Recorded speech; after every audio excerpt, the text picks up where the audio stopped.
Thank you, everyone, for being here today. Investing in a changing world. How do we transition from traditional investments to a more sustainable investing framework? This is why we're gathered here today and why we're having this symposium. To begin our discussion, do you feel that the current focus on environmental, social, and governance issues has created value for all stakeholders in the investment process? Or do you feel that there is a lot more to be done? I think there's still a lot more to be done. I guess our focus as a renewable energy business has always been to produce renewable energy. So for us, the shift from that to a more focused ESG principle has not been a great one, but it is a shift in the sense of demonstrating a bit more what we do that is renewable or sustainable, as opposed to taking that as a given. Of course, there's been increased interest in seeing what those measures are and reporting on them. For us, there is a distinction between scoring and actual impact. So evaluating and using checklists to demonstrate what your sustainable impact is or your ESG metrics is very positive, and we see that as a positive thing, and I think there's still more to be done. But there's also the side of what actual impact does that have, and what does it do in your actual business? How does it bring value, and how does it affect the actual communities in which you operate? In our case, renewable energy businesses or installations of facilities in a variety of cities and small communities in Canada. Right. Would you feel that the current approach of using checklists to define whether certain criteria are ticked off is part of an evolutionary journey in our investments in sustainable investing, or is it something that's ready to be used out of the box? Just take a checklist, make sure you meet all the criteria. Yeah, no, and as we know, there's no consensus yet on what that checklist needs to look like, what should be on there, how do you score one versus another criteria or result. So for us, it's gone back to, we rely on some of those metrics or some of those universally known measures, but it really comes back to looking at ourselves and looking at what matters to our business and how we can have an actual impact versus just checking off a list.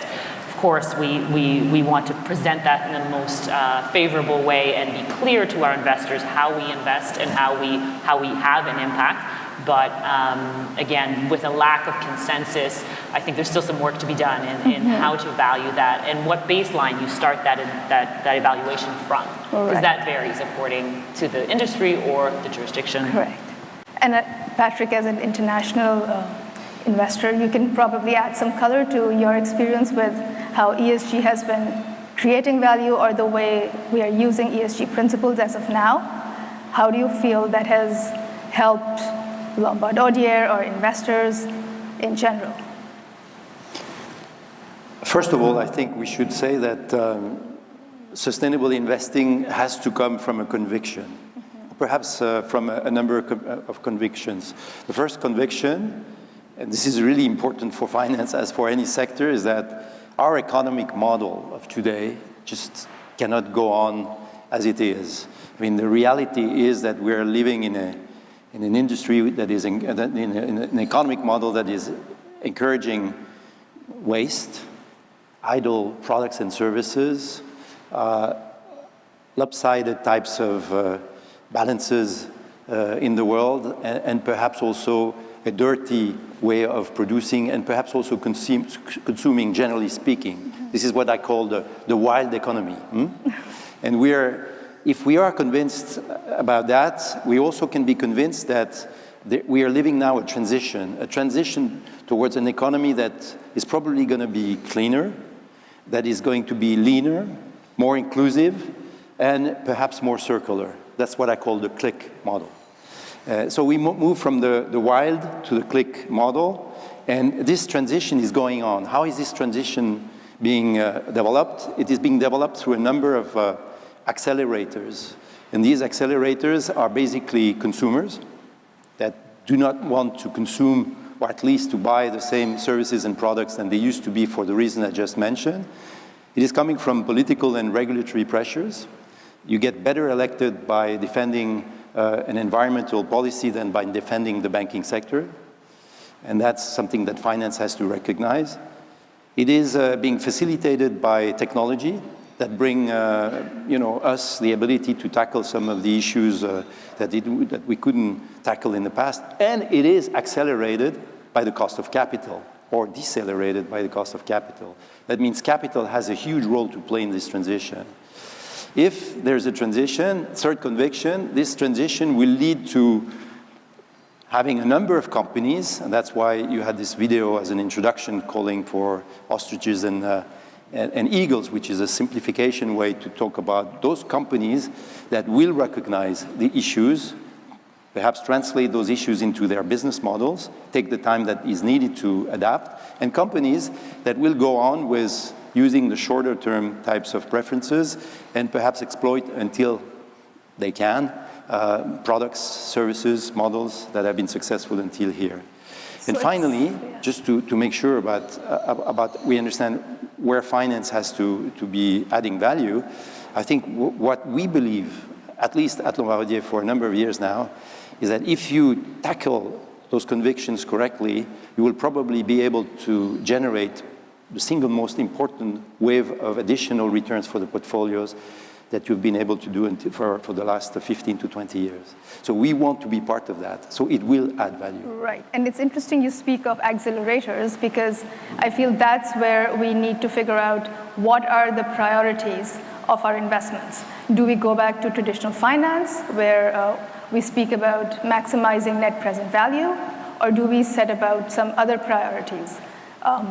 I believe Evolugen has developed a certain matrix in terms of how it evaluates its investment priorities. Would you like to speak a bit about that, Josée?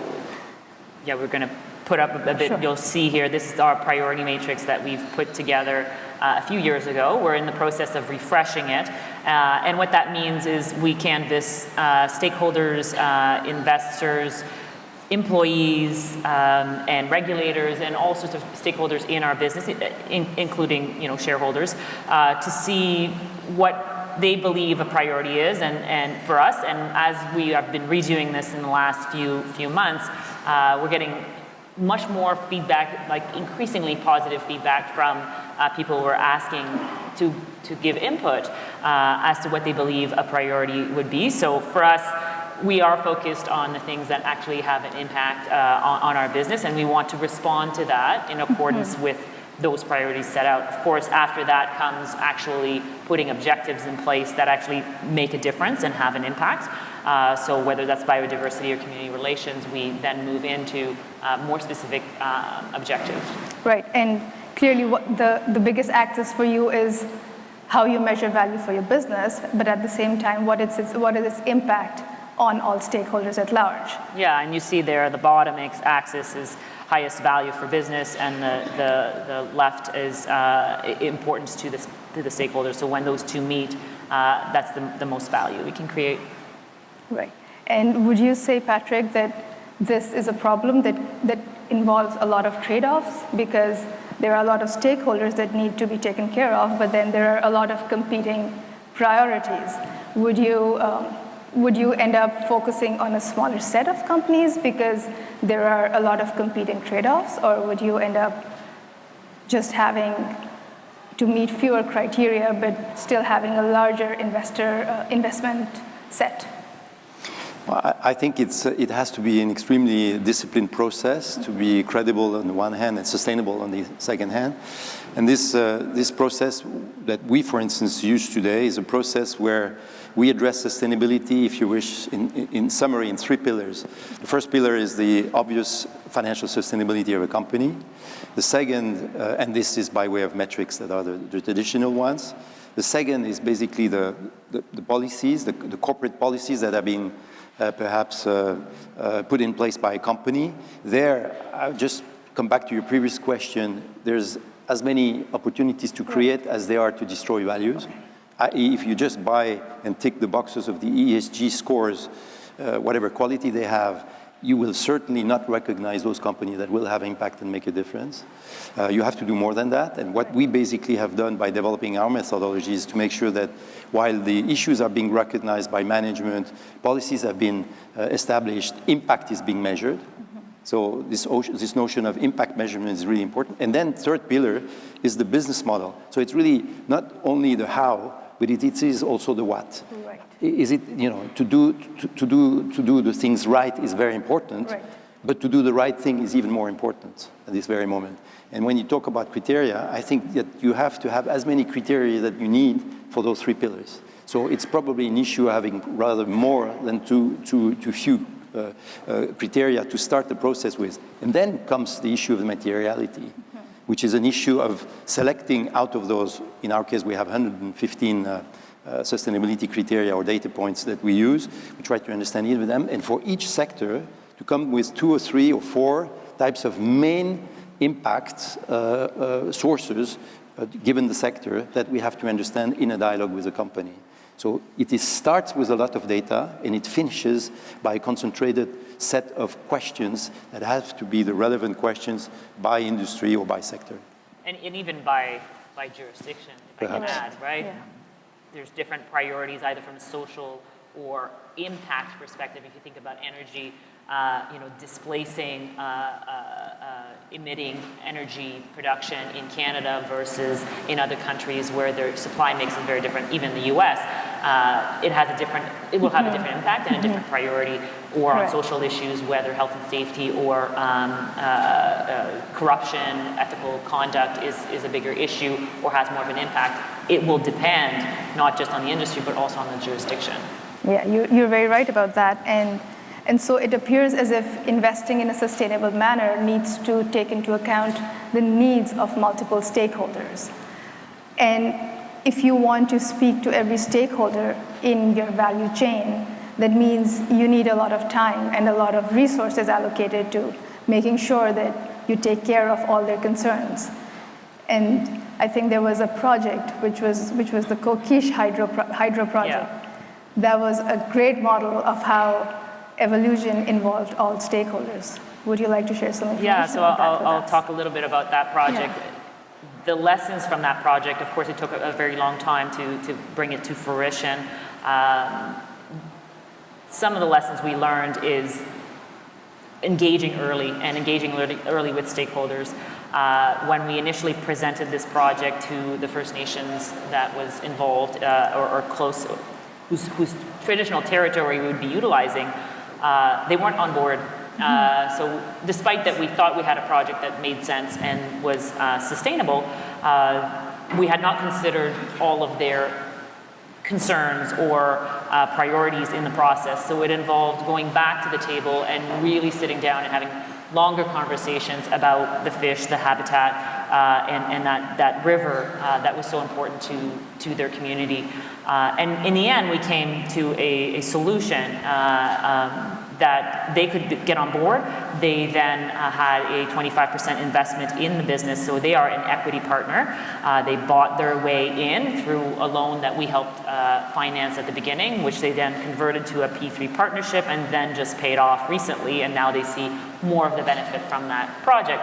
The key thing here, and you'll see on one of the slides, is the particular design of this hydro project is unique in Canada. The picture's a bit far for you guys to see, but the way that the facility was designed was to facilitate spawning of fish and facilitate, once the small fish have spawned, they don't get caught in the turbine. And so there's a special screen on the top of the dam where the fish can flow over the dam back downstream, and the water comes through the screen, and conversely, if they want to come upstream, there's a fish ladder to get up.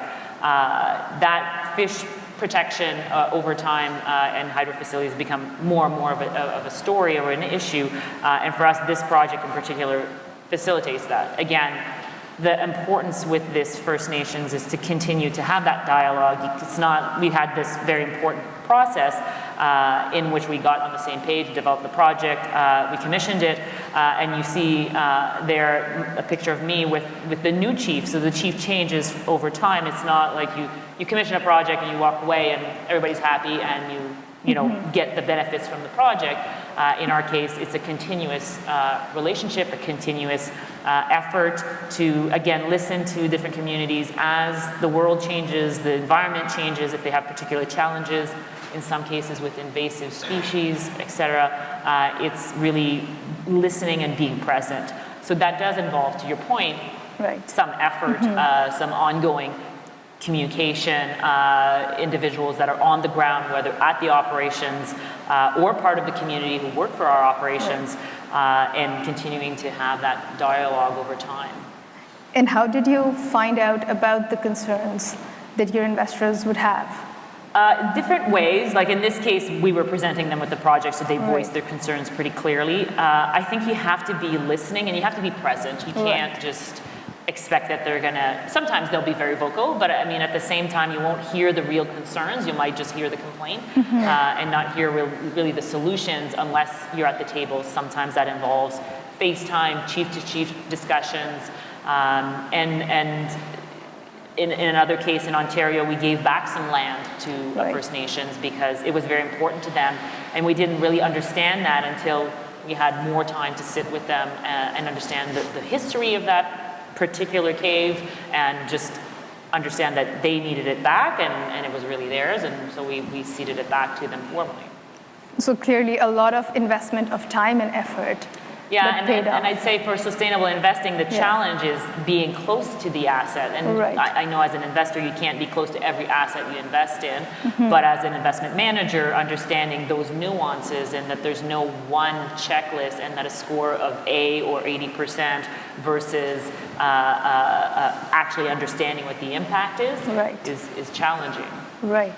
And again, if we need so much time to bring all stakeholders on board, then how do you actually convince everybody along the line that this time is worth the investment? So maybe for I think one way to look at it is how do you get the quality of the demand for sustainable investment improve? And in all humility, again, the financial sector and specialized asset managers have, first of all, no lessons to give, no prophecy to give, even in an environment such as this one, with respect to sustainability. What we have is to share a methodology which allows investors to better understand the impact of their investments on such things as the major trends that we're trying to address, talking about sustainability.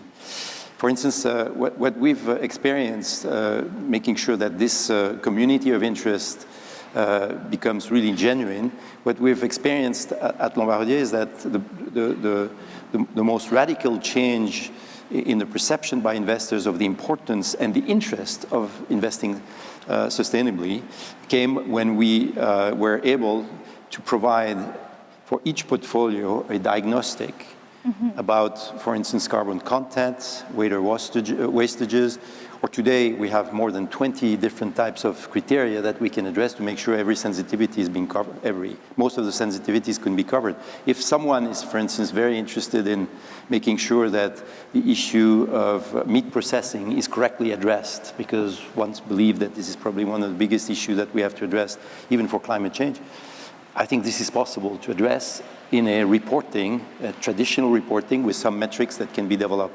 So I think the multi-stake interest can be developed by tools that are today available. Technology helps a lot, and also the quality of data helps a lot. But at the same time, it's interesting because while this is coming, we see more and more a threat, for instance, on the data side, which comes from the fact that data, while multiplying in numbers, become much more valuable and perhaps less available. So we are really facing here a sort of an interesting paradox where demand has come to be, at least in Europe, and I would say now in the Far East, has been quite professional with regard to sustainability and sustainable investment. But at the same time, the tools at the disposal of the professional asset managers addressing it may be threatened by this notion of controlling the pertinent data. So that's one of the ways to do it. The second way of putting multi-stakeholders together is to make sure that the standard-setting organizations have an open dialogue with the financial industry in this respect, because there are as many definitions of sustainable investing as you can think of today. Still, this is a pity because there are many styles that can be addressed very, very correctly, but differently. And I think we should come up with a definition, and this is probably going to happen in the next few years now, with a definition of what do you really mean by being sustainable in a portfolio, what are the minimal standards, if you wish. But in order to do that, you have to have both the international standard setting organization and the industry talk together to make sure it's practicable and not simply theoretical. Another aspect of putting multi-stakeholders together is the regulation.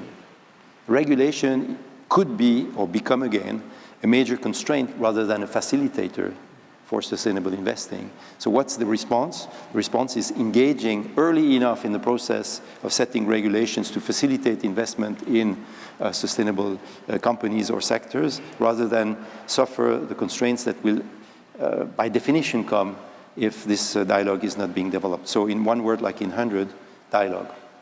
Would you say that Switzerland or the Swiss model has any particular advantages when it comes to investing in a sustainable manner?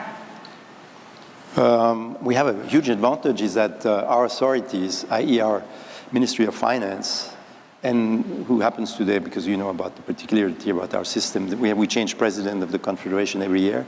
It happens to be the financial minister today, who's also the president of our country. Mm-hmm. So we can say the country is behind the evolution of the financial sector in the direction of investing more sustainably.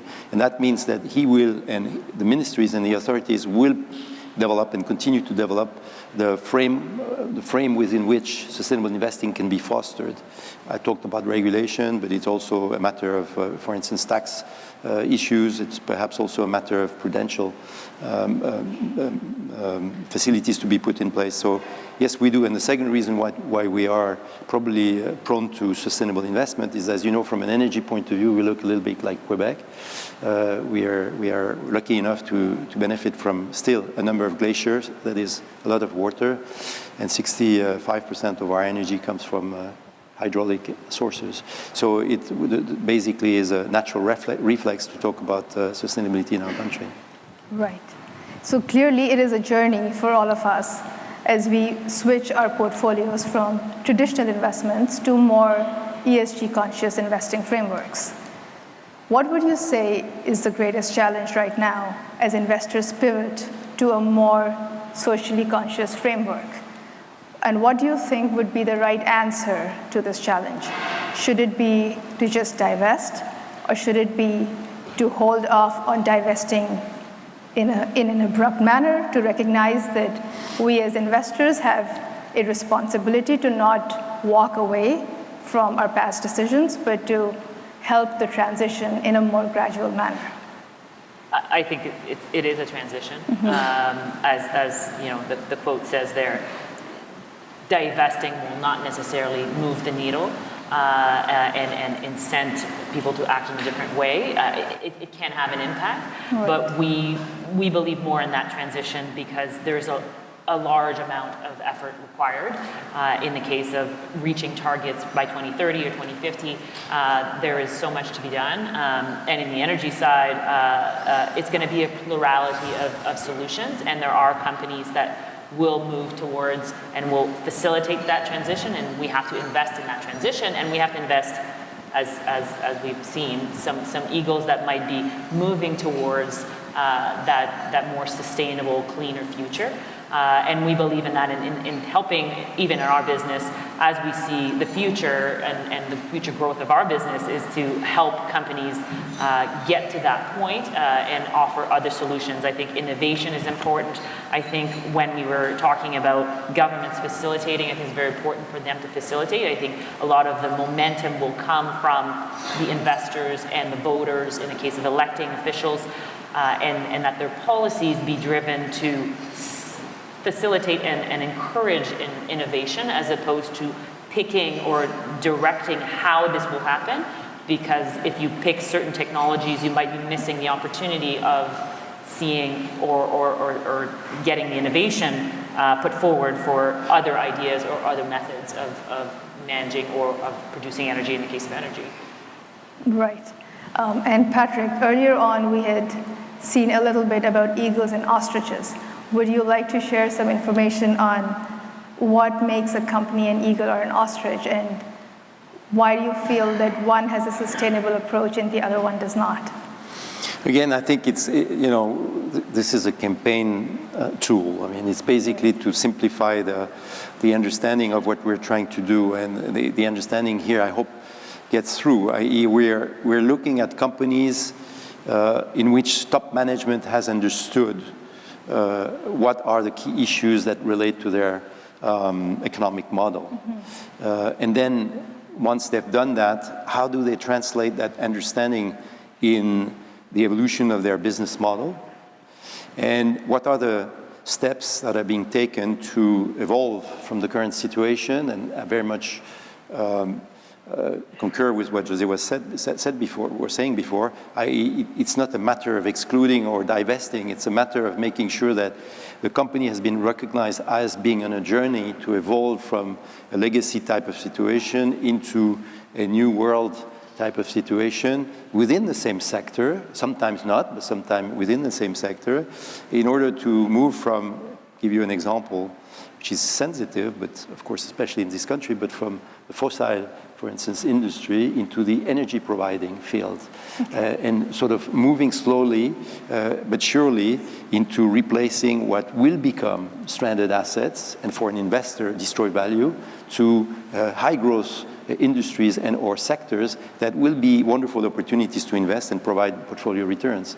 So I think in this respect, it is very much an eagle is a company that has understood that process and which has taken measurable steps to get in these directions. Again, the financial sector does not have any lesson to give to any other industry but its own. And I think that what is the role of the investors at this stage is to make sure the process is ongoing at the speed which is felt to be reasonable and will avoid the issue and the risks of not doing so. And we do come to choose eagles that are basically the ones that will be transitioning, companies such as in the industry field or in the mobility field, et cetera, et cetera. And then we also have to, in the eagles selection, find those, again, companies that represent solutions to existing problems, which are solutions to the major trends that, for instance, in our case, we have identified. Out of the 6-7 mega trends that everyone in this room can probably agree with, I think we have to make choices. What are the most important ones? For instance, in our case, we've decided climate change is probably the better first choice, because without solutions there's no need to even think about anything else. But the second is a bigger issue. So what would it be? Would it be nature, biodiversity? Would it be health? Would it be education? What would it be? We decided that the second most important issue has to do with inequalities. Basically, inequalities have been rising in the last few decades, to a point where we believe that our model today is becoming unsustainable. And you've seen it in various countries already, very close to us. I mean, if you take what has happened in France last year and until the beginning of this year, this is a very good example of social unrest being created by inequalities that are ill-managed by a government that has been too long, believing that having a job was sufficient. Actually, having a job in France for big bigger part of the population is not sufficient anymore because, the cost of living goes beyond the disposable revenues that these jobs do bring. So these issues have to be translated also into better policies, of course, but also behavioral characteristics of main actors. 80% of the well-being of society in the world comes from economic actors. So we better tackle that issue first. What are the companies' measures that could be taken, for instance, not only in the field of climate change, but for instance in the social field, to alleviate some of that pressure that is developing very fast? So what I'm hearing is that it's about figuring out who are all the parties in the community that are impacted along the value chain, and then it goes back to setting priorities and figuring out the materiality matrix, as Josée mentioned earlier. Yeah, like even for us, if you looked at our list, climate change wasn't there a few years ago, but I'm expecting that it'll be higher on the list this time around, like climate change resilience there you see, and quite a bit of importance by the stakeholders, but less value for the business at the time. I think that's changed now in the last few years, particularly in eastern Canada, seeing some flooding, et cetera. So that does have a real impact. But same with diversity and inclusion, again, something that we are seeing more and more of it as an important component of our business. Myself in particular, our business has a pretty good diversity. My management team is almost 50% women, but we do see the value of a more diverse group. We see that being more of an important priority for our stakeholders, for investors. So it's, as you say, it's an evolution, and you have to be paying attention. And as much as we want to do things that align with whatever our investors are asking for, from making sure we get a good score, for our business is really thinking about what's right for us, what's our priority, and making sure we actually have an impact and put actual objectives that we can exercise and or achieve. And so for the benefit of our audience, how did Evolugen actually develop this priority matrix? So this one here was a few years ago. We're redoing it now. As I said, we sent out a survey. We had phone calls with certain investors or regulators, and as I said earlier, they're very responsive and appreciative of that. Once we're using the assistance of a third party to help us put that together. These are based, the various matrix or the various components here are based on GRI. So now it's bringing them together. We'll sit as a management team. We have an ESG steering committee and sit down, and from those priorities that line up in that top right-hand corner, then put teams together to actually develop the objectives. So it involves people from each of the different units. So legal, finance, operations, communications, external affairs, and so someone from each group contributing to establishing our priorities and our objectives. And perhaps as far as the portfolio, so if I look at our end output, which is an investment portfolio, the priority setting is really to identify eagles and ostriches according to their how and what involvement. If you visualize the how and the what axis, you will see that on the far left bottom quarter, you will see the ostriches, the ones that haven't adopted policies that include some of the issues you just mentioned, but also the companies that do not change their way of producing their goods and services.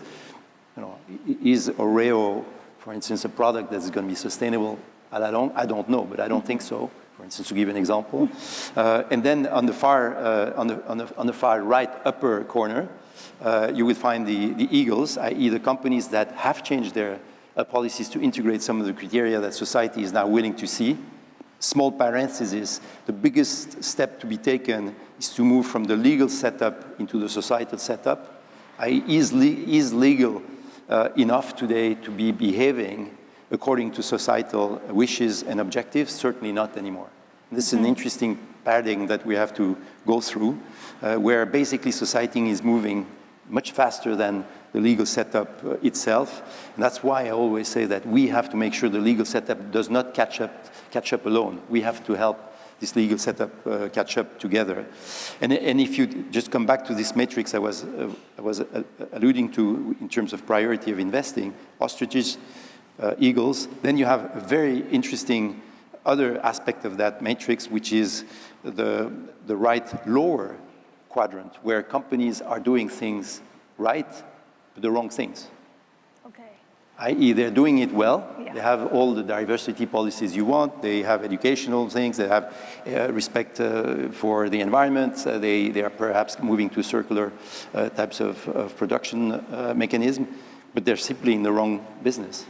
I.e., they're producing goods and services that have no future, or that will get to policies that will stop production sooner or later. And this is the risk of greenwashing part of the economy that we as investors have the responsibility to try to avoid.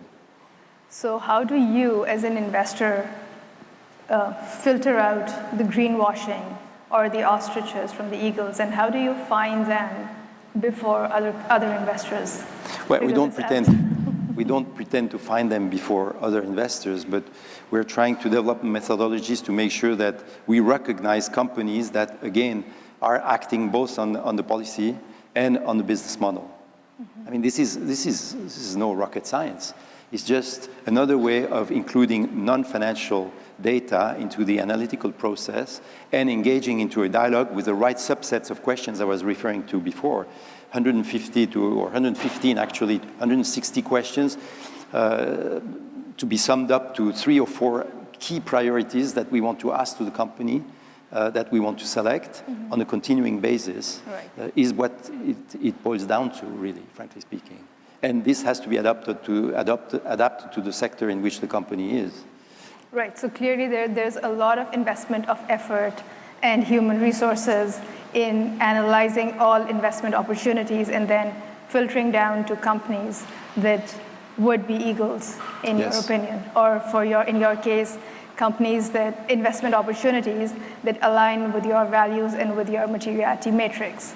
Yeah, so when we select, if we're going to do an investment or aside from a development project where we build, on the investment side, we do evaluate, we have similarly our own matrix to evaluate their ESG policies and in the case of a business, but even in the case of smaller tuck-in assets, looking at the impact, looking at their compliance, but also more broadly, their social license and how they've integrated in their community and how can we improve that when we come in. The very first thing when we come into a new business or an asset is looking at, their health and safety, number one, but also, their policies, their practices, their social license, and then connecting with the community early. A change in ownership often has an impact, so it's important to understand that social license and improve on it, or at least maintain it. I just to complement that, I think yes, it is a huge investment. I tend to believe that this is a good news. Yeah. Perhaps because we have the means and the independence to invest. But I also think it's good news because it will make it professional. And if it were too easy to do it, I think we will stay at a very superficial level of the analytical process that is being needed to select those companies we're talking about. To analyze 180 activities from the perspective of what is material for this activity in order to tackle correctly the sustainable issue is not an issue of the next 6 months. You have to hire new types of talents. You have to have a specific mindset that is established. You have to have the technology. You have to make sure that the data is well monitored and surveilled. And I think all this participates to the professionalization of this sustainable investing that is needed to make it credible. What has already, I think, gone through yet the perception is that you don't oppose anymore investing sustainably and profitability or returns.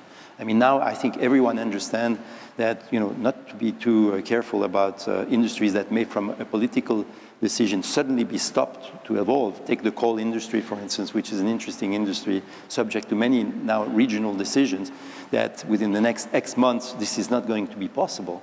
This is creating huge waste of assets to the detriment of investors that wouldn't have been correctly informed on those risks. So I think it takes a lot of investment, but it also creates incredibly interesting new opportunities for the younger generation getting into the financial sector. there are new professions being created. Impact analysts did not exist 5 or 10 years ago. Correct. Today you have really new interesting professions being developed through that filter of sustainability. And I'd add to that, even aside from the financial sector, on the operating side, a really interesting time as well for professionals to, whether you're an engineer or a lawyer or a community relations professional or communications professional, it's an interesting time to be in the business and actually making those changes, coming from some of our employees come from the financial sector, being close to the asset. That's an interesting opportunity as well. A lot of our employees are very driven by that. We implement our own internal, reduction of paper plates or whatever in the building, which seems, small, but I mean, people are motivated on the operational side. Also, great opportunities to make a difference at that level. 5 years ago, only 5% of the requests for proposals that we put to our potential clients did contain any questions relating to sustainability. Today, it's 80%. So the industry and the demand has developed in a pace that is second to none. If I take the European landscape in which we are particularly active, I think we're not far from being close to mainstream demand. That's why at Lombard, for instance, we don't consider sustainability as being a product-driven type of trend. It is a mindset trend.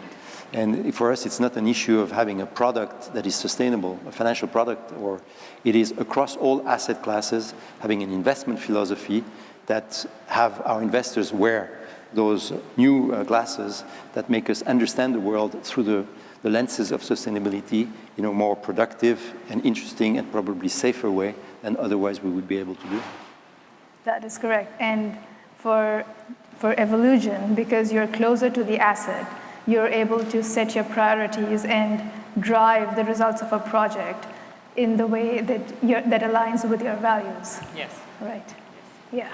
So it's very interesting to see how Lombard Odier from a private bank perspective, and then Evolugen from an investor perspective, an asset owner perspective, how you both try and make sure that all activities for investment are carried out in a manner that is not about walking away from the asset, but about being at the table, talking to stakeholders, making sure everybody's concerns are heard, and being there right at the beginning.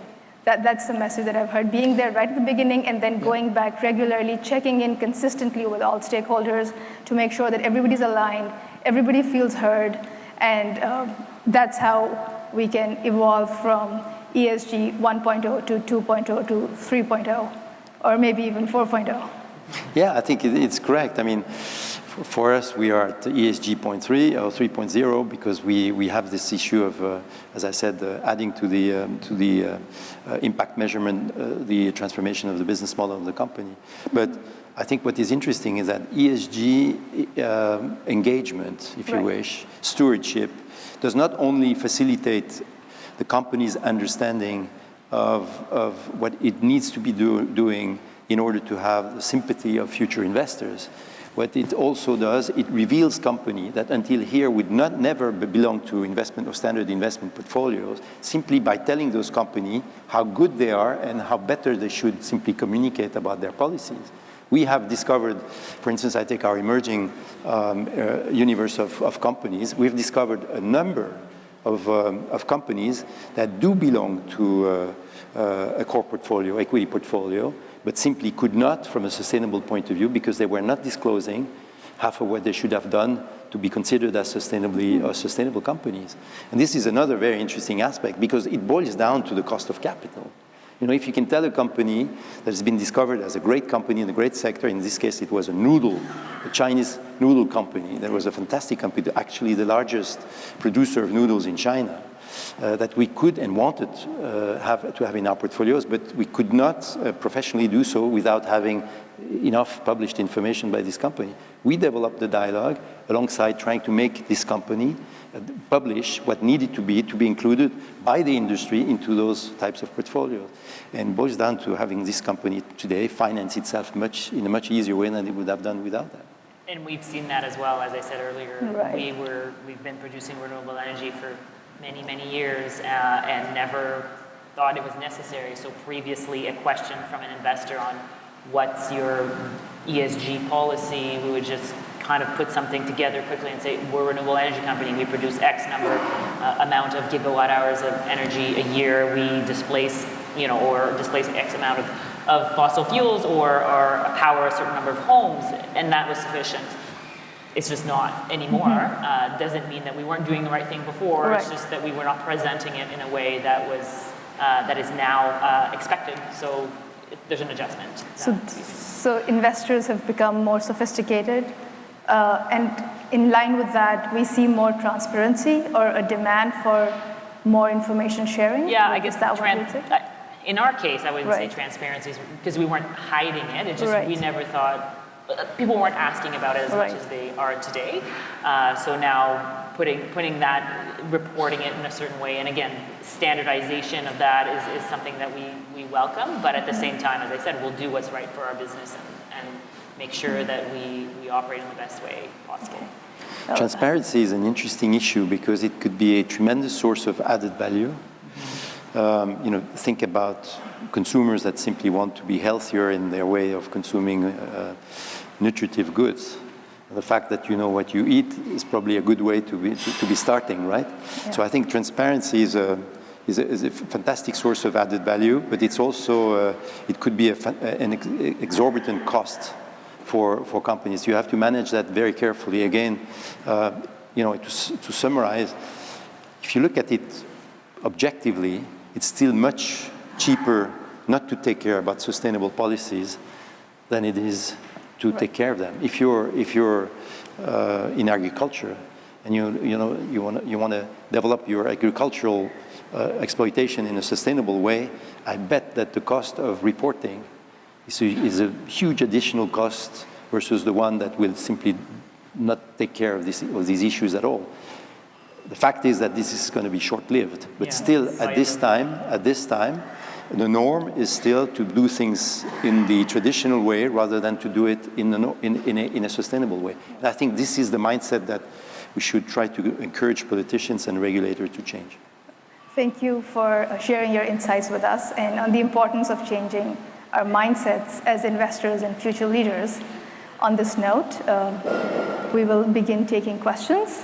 So the event code, yes, that is displayed, and you can log into the Wi-Fi network using the Wi-Fi username and password that's displayed on the screen now, and I will be taking questions through the app, through the Slido app.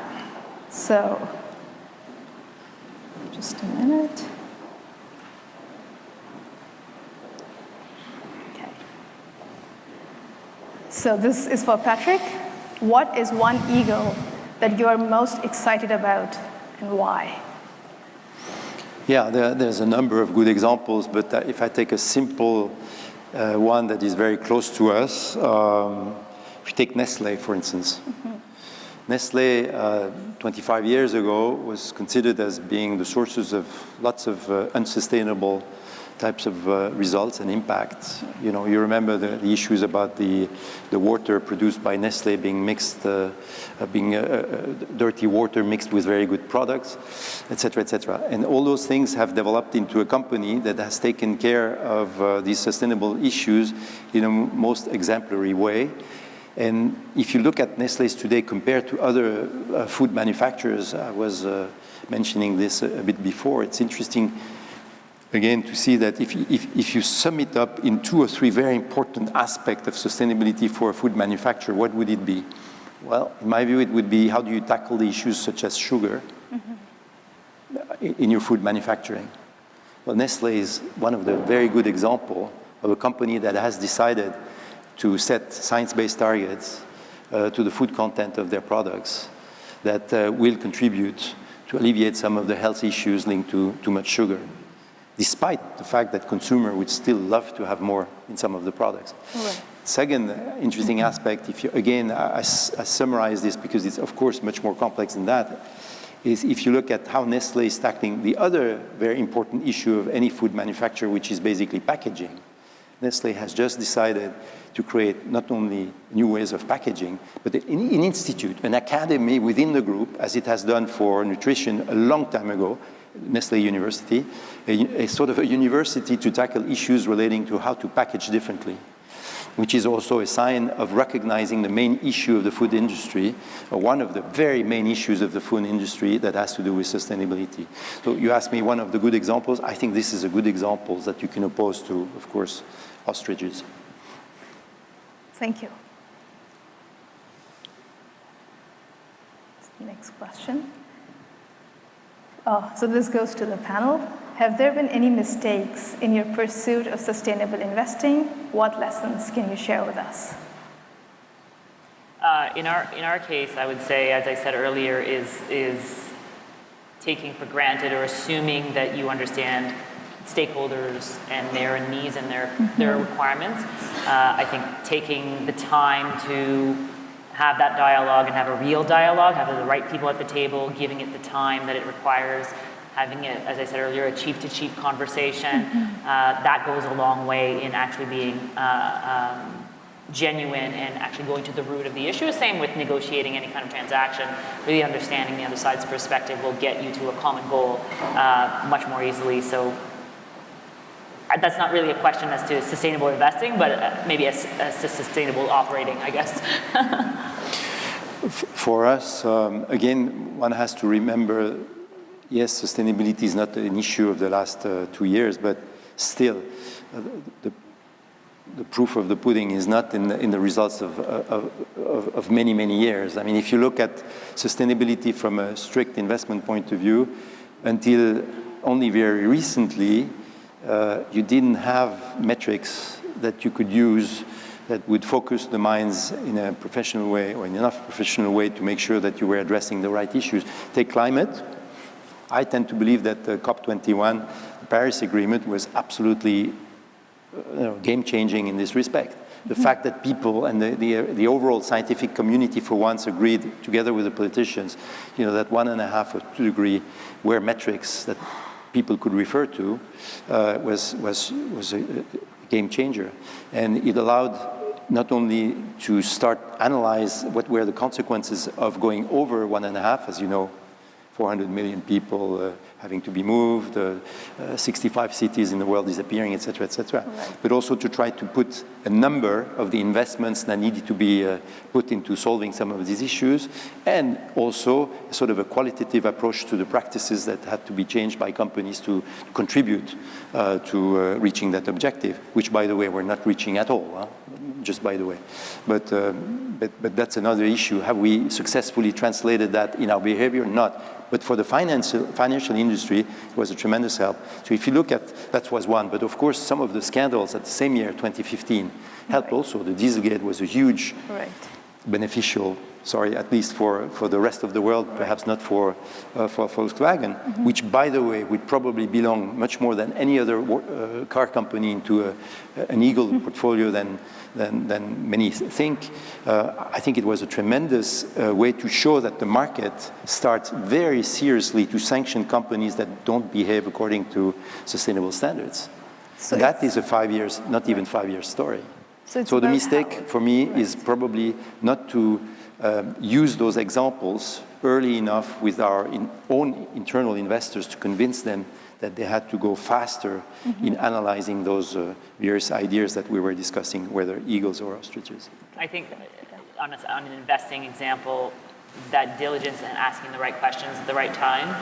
We've learned from investing in other countries where you discover a bribery issue that then becomes a bigger issue that you're not aware of. So really asking those questions, digging into some of those different areas. Or another example was some legacy assets or an old ash basin from coal, and making sure that you understand fully what that was and discovering it early before you make your investment, and to structure around it if you don't want to buy that basin that comes with the asset.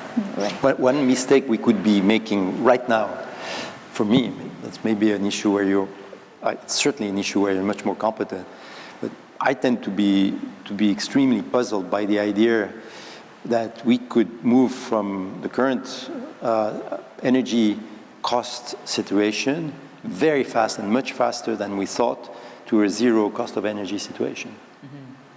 What does that mean, zero cost of energy? I mean, can we realize what it means in terms of what this will change in different industries, for countries, for regions in the world?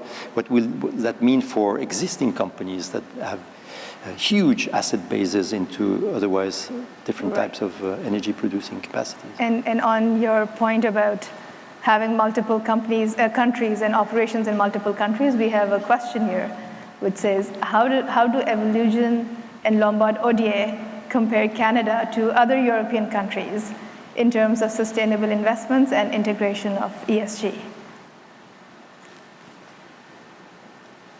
So if we restrict it to Canada and European countries, I think they're from our perspective, they're similar in that in terms of level of integration. I think other countries are further behind, at least from our experience in the way we, again, diligence some of them or even our own operating businesses. So I'd say they're similar in many ways.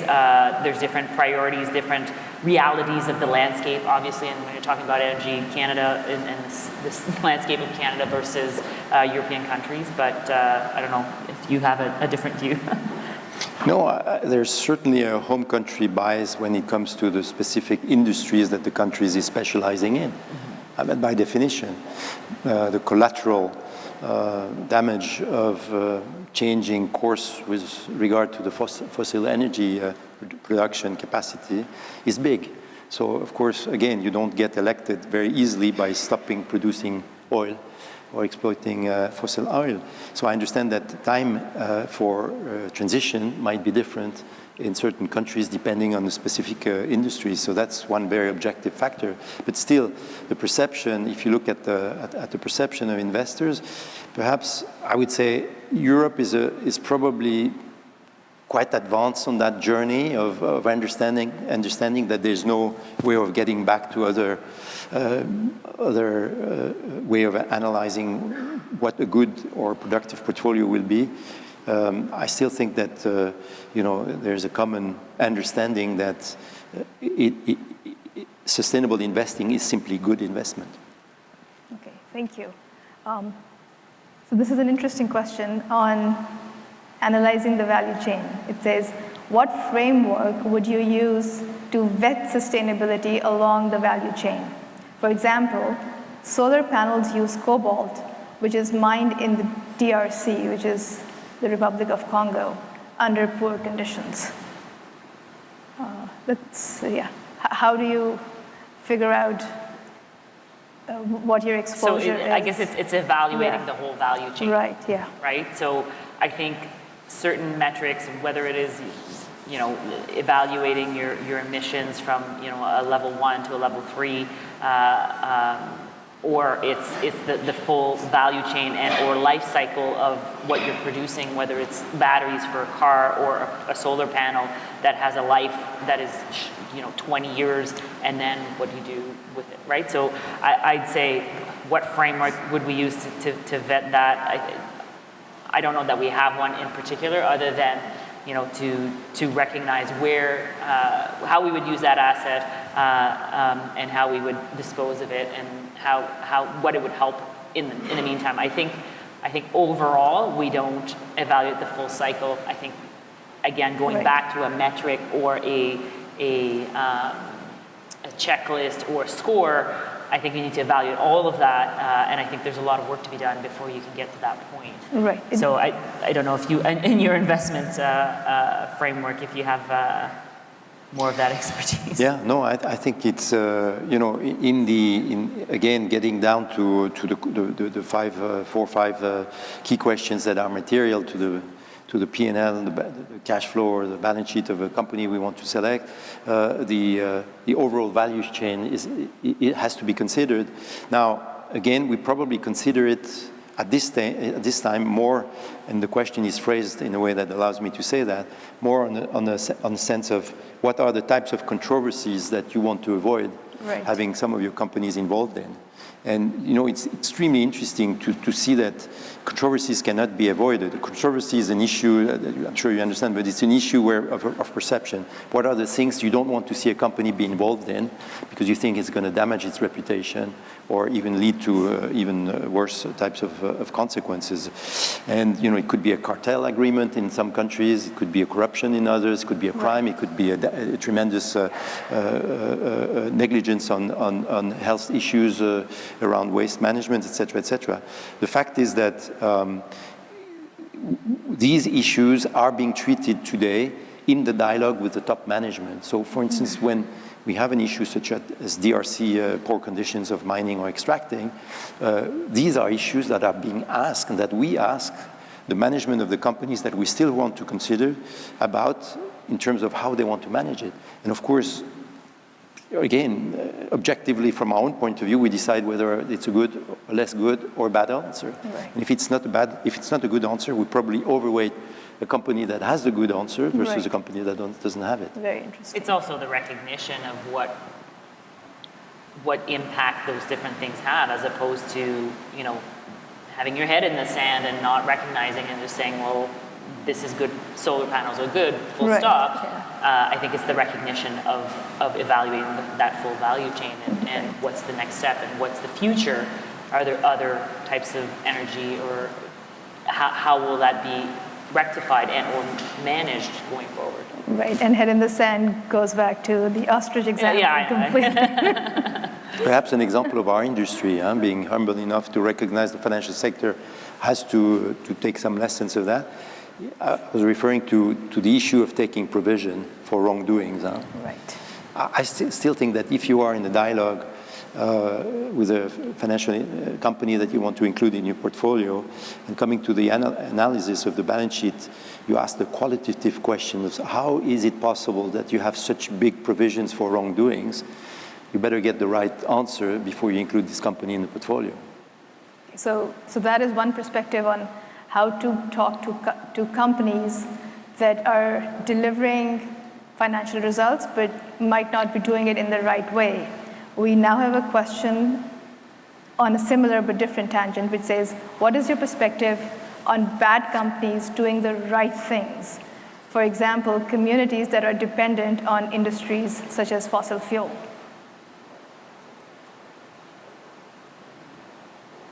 But that's a bit the issue we discussed before. Is there a community? Yes. Well, I understand. I interpret the question as being, first of all, are there bad companies? The answer is no.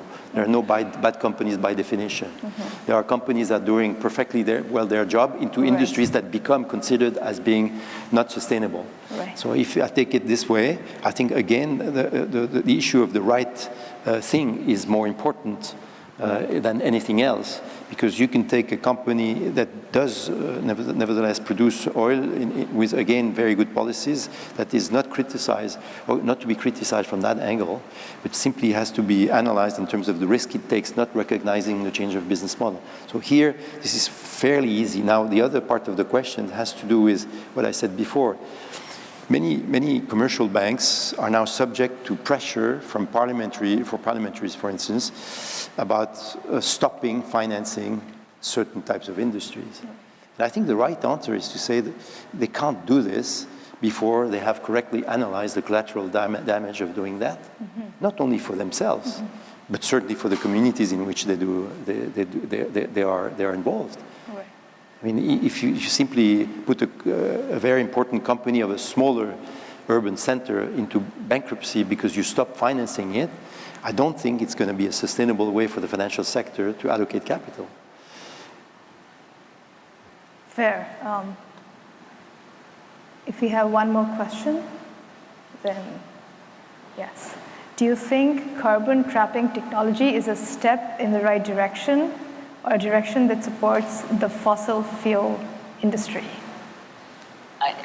I think this can be seen as a transition, right? Okay. Like so carbon trapping can help an industry or a coal plant transition into something that has less of an impact. Right. There are still places in the world where coal plants are being built. Right. not in Canada, but there's other places that they are still required, or they're considered as the best alternative or the best step right now. We can have debate about whether that's true or not, but if they're carbon trapping, perhaps that is their way of transitioning to something else. So does it support the fossil fuel industries? Back to your point that they're not necessarily bad companies. It's where do they go from there, and does a coal plant convert to a gas plant, and in the future does a gas plant convert to a hydrogen plant? Like there's people researching that or developing that today, and hydrogen has no emissions. So again, it's not necessarily exiting outright right away without doing the analysis and understanding what the next steps are. Thank you. Next question. Most big public companies don't raise equity capital externally. How does the cost of capital idea really help push firms towards better ESG performances?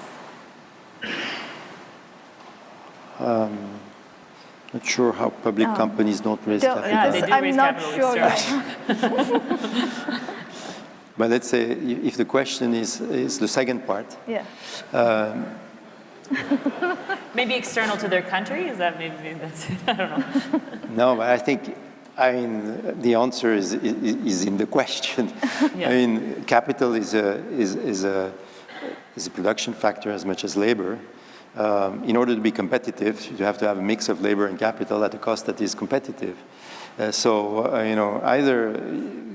Either you are competitive managing those two factors, and ESG is clearly going to facilitate those companies that are respecting these standards versus those who are not doing it by simply allocating more capital to those companies to more than they do to others. Right. And that means capital is going to be cheaper and competitiveness will increase. Yeah, so there's an increase of supply of capital for such firms, and so cost of capital goes down. That's why a country like Switzerland is able to be so competitive, if I may, again, in all humility. We have a hugely expensive cost of labor, but we have been able to attract capital in a way that makes it cheap. So the mix of the two allows us to export. And I think it's the same thing for a company. Okay, thank you. And this is our last question. Could you give examples of how you're investing to reduce inequality? Well, are they, for instance, good indicators of policies or good policies that could answer these questions? The answer is probably yes. If you look at the practices of a company that deal, for instance, with the questions of pension policies or education, giving more or less chances to come and work for your company, or more or less chances to live correctly after you left. These are directly linked to the company policies. Now, these questions becomes even more important when it comes to selecting issuers in the fixed income area, because that has to do with government policies, for instance. So if you want to select sovereign issuers in a sustainable way, I think you have a number of policies that can make inequality less than others. And some of them have, again, to do with the cost of education, the quality of education, the balance of the pensioning systems, the inclusion policies and requirements, et cetera, et cetera. So it's probably an issue that at this moment will probably be easier to tackle from a fixed income sovereign bond portfolios, or from a sovereign fixed income portfolio, that it will be from a corporate portfolio itself. Thank you very much to Patrick and Josée for your time and for sharing your valuable insights with us. I'm sure all the participants of the MIPC Challenge have gleaned valuable insights, and we're excited to hear what they have to propose tomorrow. Thank you very much.